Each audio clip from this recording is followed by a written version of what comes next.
नमस्कार दोस्तों, मैं अंकुर उपाध्याय स्वागत करता हूं आप सभी का एक बार फिर से अपनी नई वीडियो में। दोस्तों, यहां पे आप सभी के साथ 5 स्टॉक्स के बारे में बात करने वाला हूं। भयंकर गिरावट देखने को मिली है। इवन इतनी बड़ी गिरावट है कि इन्वेस्टर्स की वेल्थ ऑलमोस्ट डिस्ट्रॉय टाइप कर दी है। 100 रुपए लगाए थे तो किसी के 20 रह गए हैं, किसी के 30 रह गए हैं, किसी के तो मतलब कुछ भी नहीं रह गया। एक तरीके से ऑलमोस्ट डेड टाइप सिचुएशन है। और ये सब तब है जब आपने हाईज पे लिया है। अगर आपने बिल्कुल ही हाई पे ले लिया तो 100 रुपए में से 20-15 ये रह गया है कुछ कुछ। अदरवाइज नॉर्मल केसेस में इन्वेस्टर्स का पैसा आधा रह गया है। सवाल ये उठता है कि ऐसे स्टॉक्स में क्या हमें एवरेजिंग करनी चाहिए, क्योंकि मार्केट तो देखो नीचे नहीं है, कुछ स्टॉक्स है नीचे और कुछ ऊपर है। आपको ये भी डिसाइड करना है कि मेरे को कहाँ एवरेज आउट करना है और किससे मुझे दूर रहना है। तो मैं आप सभी के साथ एक एक करके स्टॉक शेयर करता हूं। पहला स्टॉक है दोस्तों ओला इलेक्ट्रिक।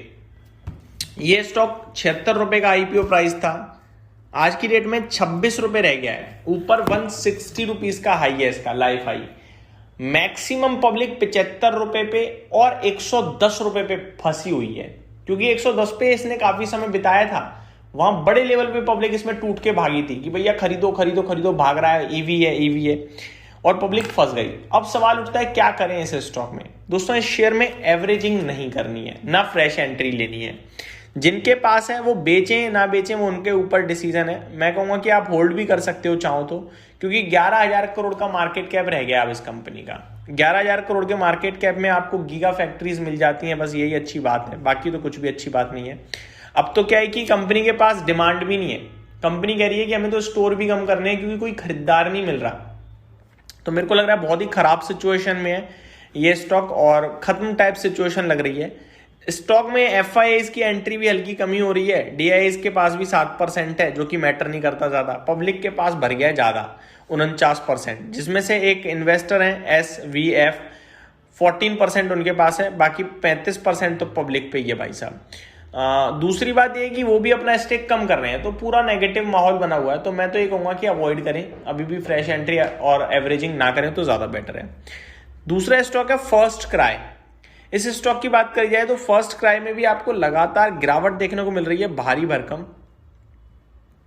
अब इतनी बड़ी गिरावट के बाद इन्वेस्टर्स क्या करें क्या ना करें, ये सवाल उठता है। मैं आप सभी के साथ शेयर करना चाहूंगा दोस्तों। फर्स्ट क्राई की बात करी जाए तो ब्रेन बीज सॉल्यूशन के नाम से भी आप इसे जानते हैं। 219 रुपए पे है, ऊपर में 439 का इसका 52 वीक हाई दिख रहा है मुझे। बड़ी भयंकर गिरावट हुई है। लाइफ हाई करीब 800 रुपए के समथिंग है, वहां से वन साइडेड फॉल है। लाइफ लो पे अभी ट्रेड कर रहा है ऑलमोस्ट। इस शेयर का भी मार्केट कैप एग्जैक्टली 11,000 करोड़ के समथिंग है। कंपनी का रेवेन्यू तो इस बार ठीक दिख रहा है मुझे, 2400 करोड़ का, बट घाटा कंपनी लगा लगातार बना हुआ है, प्रॉफिट में आज तक आई नहीं है, क्योंकि एक्सपेंसेस काफी हाई है। मार्जिन 1%, 2%, 3% के रहते हैं, इस बार 4% के थे। ऑपरेटिंग प्रॉफिट काफी अच्छा आया है, बट उसके बावजूद भी परेशानी लगातार बढ़ती जा रही है। तो मेरे को लगता है अभी इसमें भी अवॉइड करें तो ज्यादा बेटर है।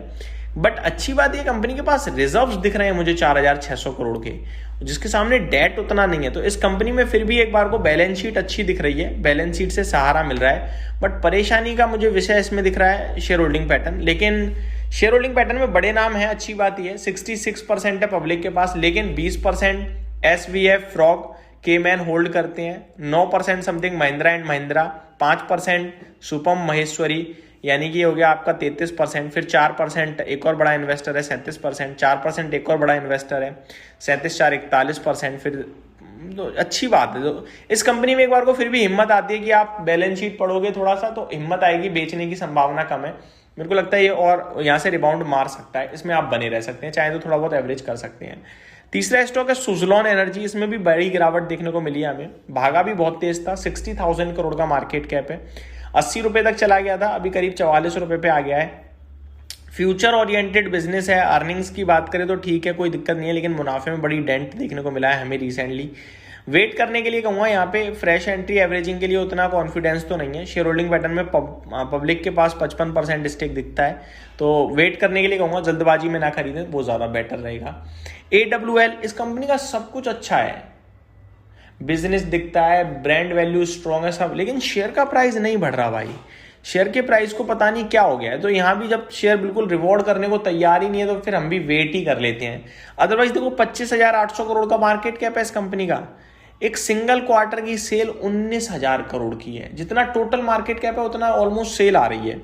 अब प्रॉफिट की बात करें तो 270 करोड़ का एक क्वार्टर में मुनाफा भी कंपनी पोस्ट कर रही है। पूरी साल की सेल कंपनी की 71,000 करोड़ की है, मार्केट कैप से 3 गुना। कंपनी का शेयर क्यों नहीं चल रहा मुझे नहीं पता। शेयर होल्डिंग पैटर्न में पब्लिक के पास केवल 12% स्टेक है, फिर भी मार्केट की कंडीशन बहुत खराब है इसकी।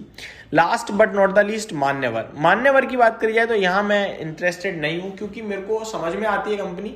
प्रॉब्लम ये है कि ये जो कपड़ा बेच रहे हैं बहुत कॉस्टली है और वन टाइम वियर के लिए उतना महंगे लेवल पे पब्लिक पहनने को तैयार नहीं हो पाती है। वो रेंट आउट कर लेते हैं अच्छा आइटम काफ़ी रीजनेबल कॉस्टिंग में।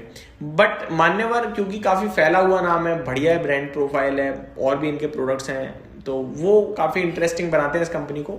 11,000 करोड़ के मार्केट कैप पे अच्छी नहीं है। मान्यवर, सुज़लॉन, फर्स्ट क्राई, ये मेरे को ऐसे लगते हैं, सॉरी मान्यवर, फर्स्ट क्राई और AWL ऐसे लगते हैं जो एक बार हमें वेट करना चाहिए, जब अर्निंग्स में दम आने लगे और रिबाउंड दिखे तो एवरेज आउट करना चाहिए। ओला इलेक्ट्रिक से भी पूरी तरीके से दूर रहना चाहिए और सुज़लॉन को भी मुझे लगता है अभी तो वेट करने ही रखें तो ज़्यादा बेटर है। ये मेरी तरफ से अपडेट थी, उम्मीद करता हूँ डिटेल्स पसंद आई होंगी। Thank you so much for watching this video, have a great day guys.